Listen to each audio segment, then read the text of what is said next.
Hey guys, welcome back. In this video, we're going to be talking about reharmonization and stem chords. Let's say you have a nice sample and a bass line and a drum loop, and it's going really well, but you're worried that it's going to start getting stale if you kind of just loop this on for a few minutes. So a way that I like to create variation is with reharmonization. Let's quickly go over to the piano so I can explain this better. Let's say we have a C major chord, okay? And then in the bass line, we're going to be playing a C as well. Really basic. Now let's say that this C in the bass is going to be an A now. This is not a C major chord anymore, because if we kind of bring this up an octave and we look at it, it's now an A minor 7. And this is what reharmonization is. We're adding notes to a previously established chord progression and we're creating a new harmony with it. And this pretty much works anytime if you're using a sample or your own melodies. So let's make a really basic chord progression in the key of C major. We can go 1, then 4, and then 6, and then 3. Sure. So now let's reharmonize it by changing up the bass notes. So instead of the C, let's make it the A, which now makes it an A minor 7. Instead of the F, let's make it a D. So now it's a D minor 7. Instead of the A, we can make it the E. So now we're just kind of playing an inversion of the A. And that works well for voice leading. So A.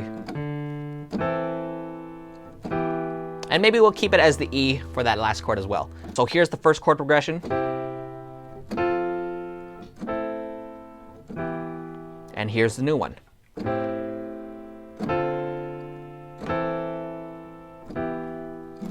We had the exact same chord progression at the top, but since we changed the bass notes, now it's a completely different chord progression and a completely different mood. There's two ways to notate this. So the way I've been showing you is the first way. So if we see this, then this is an A minor 7, right? Because you see the notes for an A minor 7.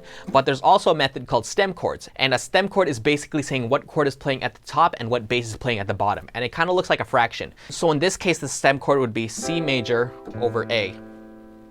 And then the next chord is this, so it'd be F major over D. Stem chords are really good for notating inversions because in our third chord here, we have an A minor in the second inversion, but people just go A minor over E, and that's a lot simpler. And the last chord we have is just an E minor. And since the E is in the root, you don't really have to say anything different for that. By the way, using inversions for your bass lines are really good for genres like R&B and soul and gospel music. Let's say we're in the key of C major and our chord progression is 4, 2, 1, and then 1, 3, 2. Right? For the 4, we can play the root in the bass, but when it moves to the 2, we can leave it exactly where it is because that's just an inversion. And then when we go to the 1, instead of making it the root here, we can have it go to the 3. And once again, this is really good voice leading because you can see that the bass line isn't moving around much. That's good. To the 3, we can have it at the root, so it's exactly the same place. Maybe let's do a 7. That's really nice. And the chord progression sounds so much better when we're doing voice leading. So here's with the roots.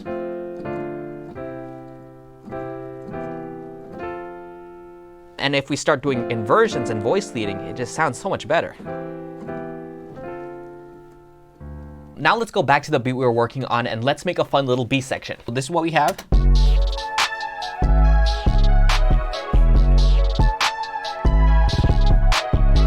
Let's duplicate the sample. We can make it unique and bring it down an octave. Let's get the drums. We can duplicate this as well. Put it on a mixer track. We can add halftime to it to kind of just slow down the momentum of the song. Let me find it there.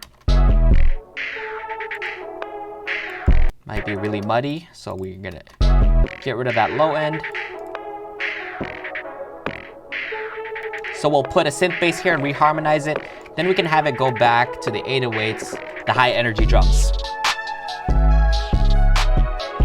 We now have our synth bass and it's really smooth and it slides, and let's kind of create a new feeling by changing up the bass notes and kind of reharmonizing this sample. I think an easy way to do this is to write the chord progression down on a piano and then we can kind of experiment with different bass notes. So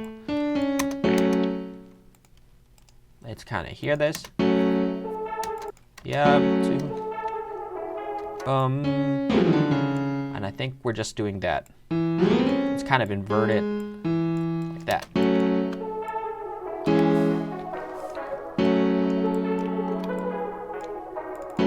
And let's put down the bass. That's gonna be really easy.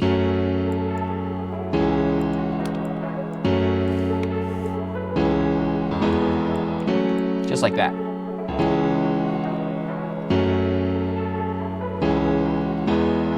So let's move these bass notes over. We'll try to reharmonize it and create a different feeling with it. So I'm looking at this, and I can see that if I bring it up to a D, that makes a D major 7. That might sound good. Let's bring that down an octave. I kind of like it how it goes to the C because of good voice leading. I think I hear it moving down a little bit.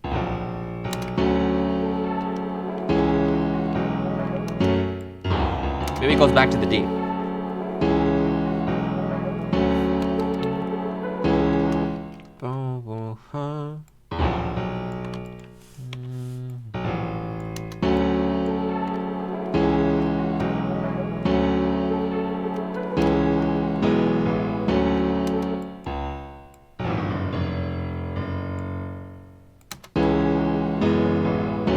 That doesn't really work well because of the chord, even though it sounded good melodically. So yeah, I think we'll stick to the B. Or maybe we'll try the G sharp. I would like that. For the second half, we can have it the same, but I want a bit of variation, especially near the end when we're going back to the 808, because I'm thinking of this as a single melodic line from the synth bass to the 808.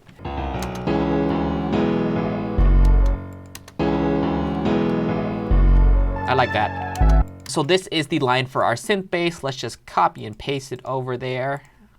Get rid of this now. And then we'll just delete the top voicings. Too low, so let's move it up.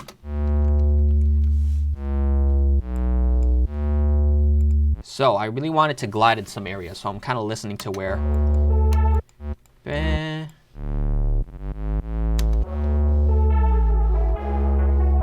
That sounds really cool. And kind of glide those. Ooh, never mind. That does not sound good on that one.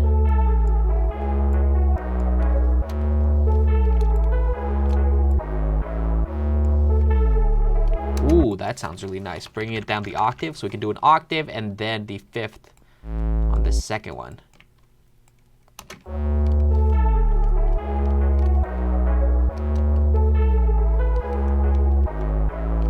Should we glide that?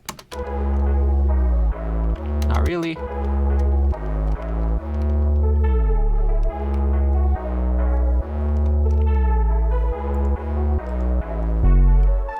The drums during that section are just a little bit weak, so I'm just going to drag and drop a couple samples here. I'm actually going to get a riser and reverse it.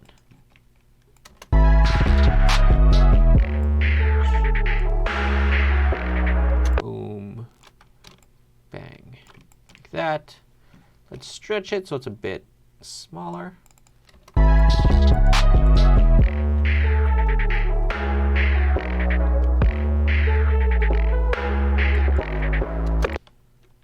Let's just put some hi-hats down. I think that should be good.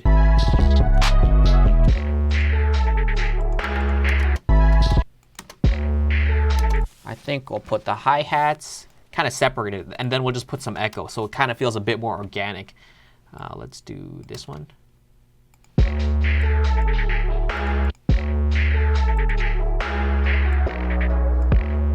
The reharmonization is pretty much finished. I'm just trying to make everything a bit more cohesive.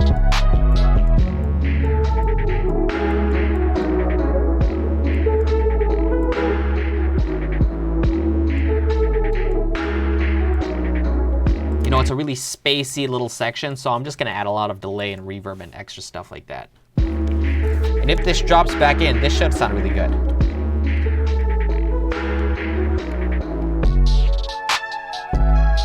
Yeah, they feel like two completely different sections, which is great. Yeah, that's pretty much it. You saw that we only used one sample throughout the whole beat, but we were able to create two really distinct sections. When we did the reharmonization, it completely changed the chord progression. And then we added a new bass sound and a new drum pattern and a bunch of new textures. And that really helped separate itself from the other section. So definitely give this a try if your beat is sounding a bit too stagnant. Change up the bass, reharmonize your chord progression, and then build around it.